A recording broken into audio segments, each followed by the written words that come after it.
warahmatullahi wabarakatuh. Waalaikumsalam warahmatullahi wabarakatuh. Sebelum kita memulai aktivitas pembelajaran kita hari ini, silakan ketua kelas dipimpin untuk doa mulai belajar. Sebelum kita mulai belajar, mari berdoa. Terlebih dahulu berdoa mulai. Pas selesai, memberi salam.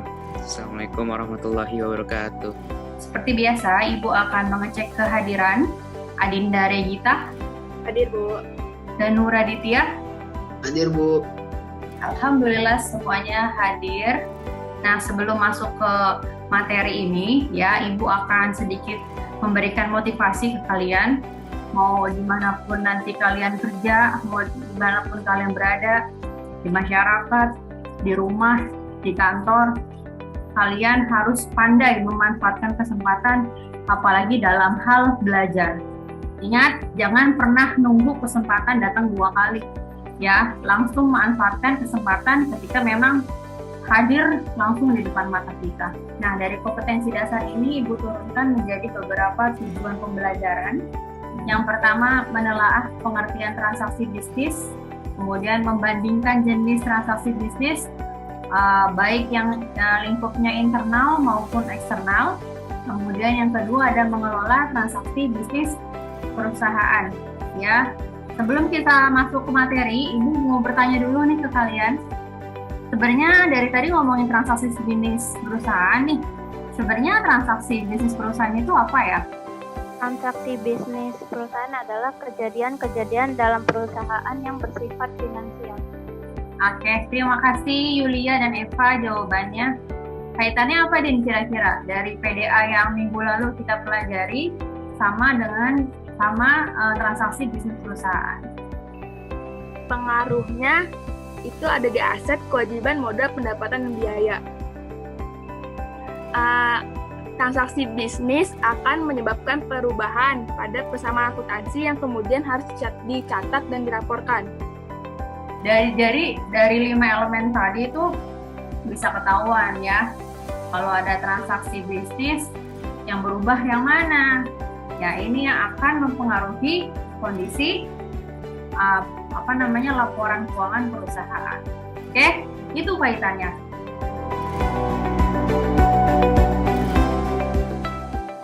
Ya, makanya hari ini belajarnya yang pertama tentang apa? Kita harus tahu dulu nih pengertian transaksi bisnis.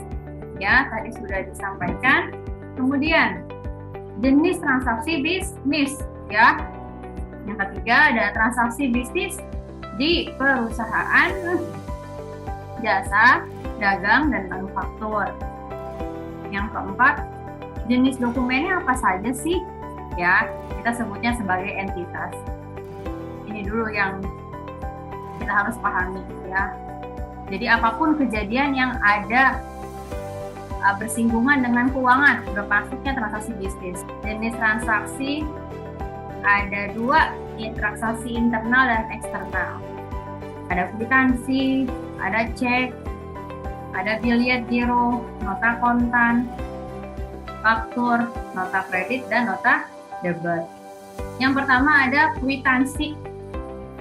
Jadi, kalau yang mengeluarkan kwitansi siapa, Nak?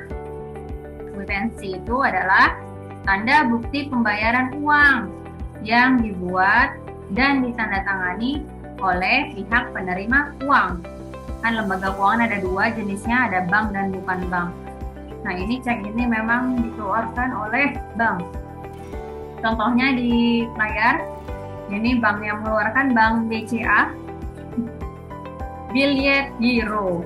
Mirip-mirip cek, cuma memang ini bentuknya adalah transfer. Kalau cek itu bisa dicairkan dalam bentuk tunai ya.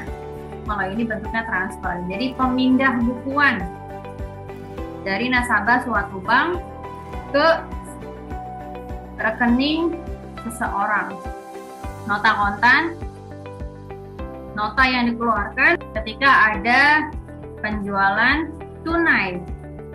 Siapa tokonya yang jual, dijual ke siapa, yang dijual apa. Yang tadi Ibu ingatkan bahwa syarat sahnya suatu dokumen transaksi harus ada tanda tangan, cap sama materai. Betul. Istilah dari accountingnya faktur itu ya invoice. Makanya nanti ada sales invoice, ada purchase invoice, nota debit dan nota kredit. Nah, ini dokumen transaksi yang muncul ketika ada retur.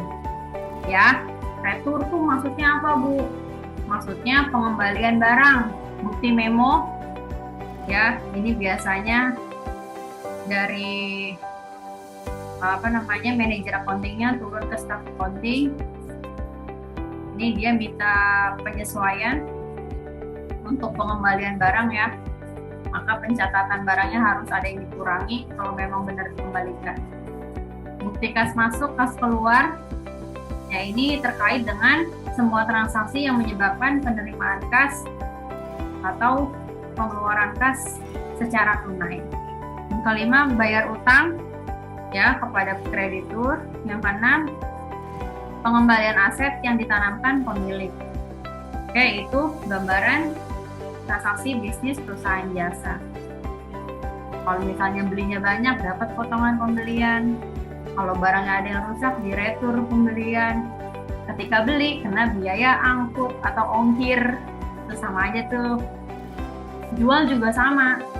Ketika jual barang, kita kasih diskon ke konsumen. Terus kalau konsumennya nggak puas, ada yang dibalikin barangnya. Yaitu gambaran perusahaan dagang. Nah, ini di manufaktur gambarannya, kalau tadi dagang itu perusahaan beli barang terus jual tanpa mengubah bentuk ya. Nah, kalau di manufaktur diubah.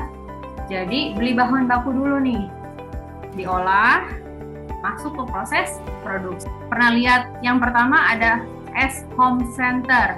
Perusahaan apa ya nih? Kalau dari 3 jenis perusahaan tadi itu jenis jasa dagang manufaktur nih termasuk perusahaan apa ya?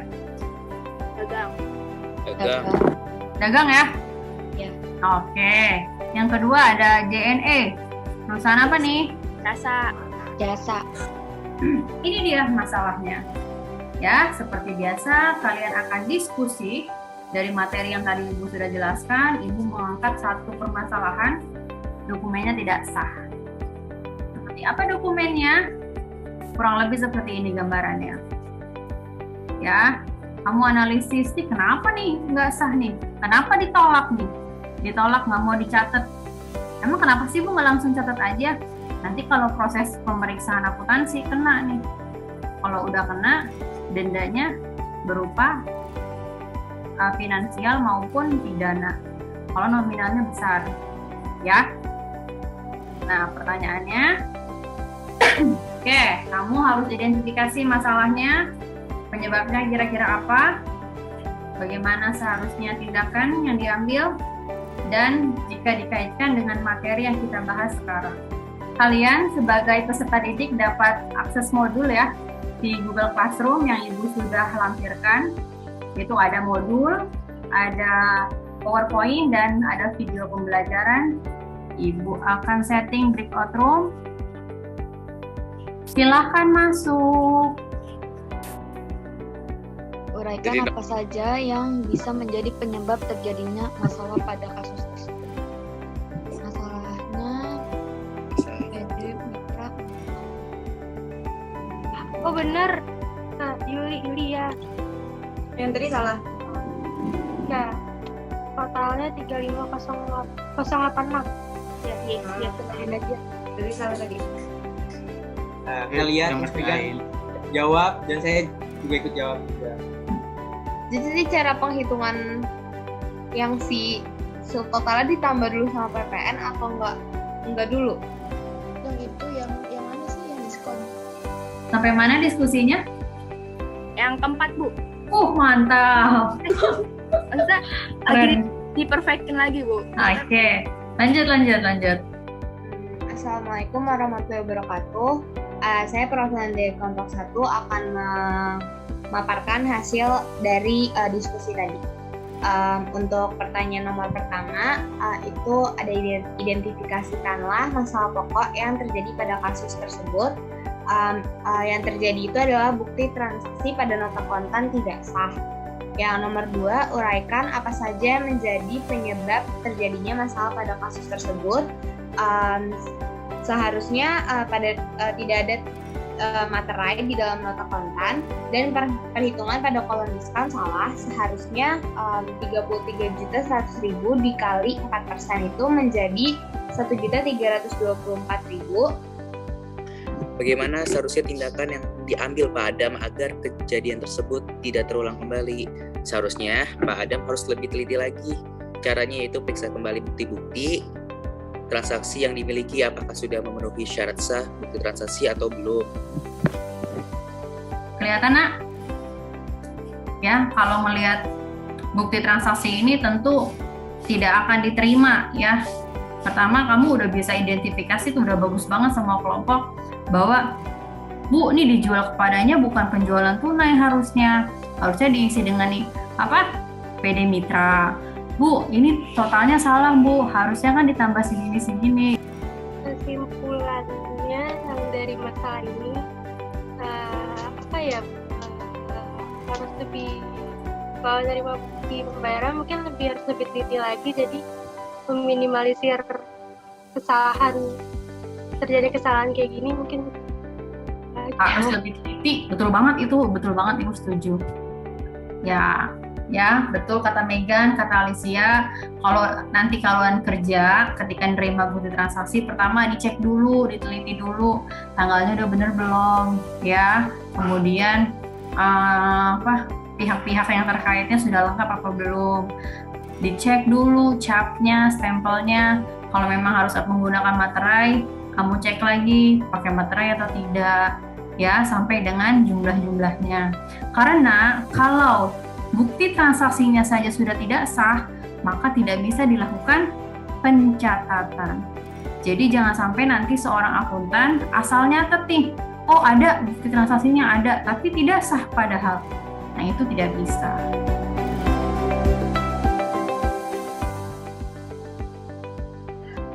Transaksi bisnis pada perusahaan dagang meliputi pembelian, biaya angkut pembelian, retur pembelian, potongan pembelian, penjualan, potongan penjualan, retur penjualan, dan biaya angkut penjualan.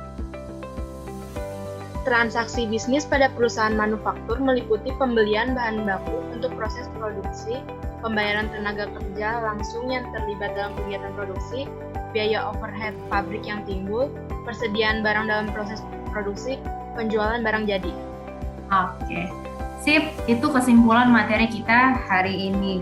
Ya, jadi kalau di review lagi, tadi udah dibahas tuh transaksi bisnis, ya, transaksi bisnis internal, eksternal, jenis dokumennya, termasuk jenis-jenis transaksi pada tiap perusahaan, baik perusahaan jasa, dagang, dan manufaktur. Ibu evaluasi dulu kinerja dari tiap kelompok yang atas diskusi tadi. Untuk kelompok 1, Ibu berikan nilai 88 atas jawabannya. Kelompok 2, Ibu beri nilai 86. Kelompok 3, Ibu beri nilai 90. Kelompok 4, Ibu beri nilai 86. Kelompok 5, Ibu beri nilai 88. Tepuk tangan buat kalian semua. Ini ada penilaian pengetahuan dan keterampilan. Ya, kalian bisa cek ini di Google Classroom ya. Ibu sudah lampirkan di sini LKPD-nya. Kemudian untuk topik selanjutnya kita akan bahas LKPD-nya. Setelah itu kita akan masuk bab baru, yaitu memproses entry jurnal. Sebelum kita mengakhiri pelajaran, kita berdoa terlebih dahulu. Berdoa mulai. Berdoa selesai, memberi salam. Assalamualaikum warahmatullahi wabarakatuh. Terima kasih, Ibu. Waalaikumsalam warahmatullahi wabarakatuh.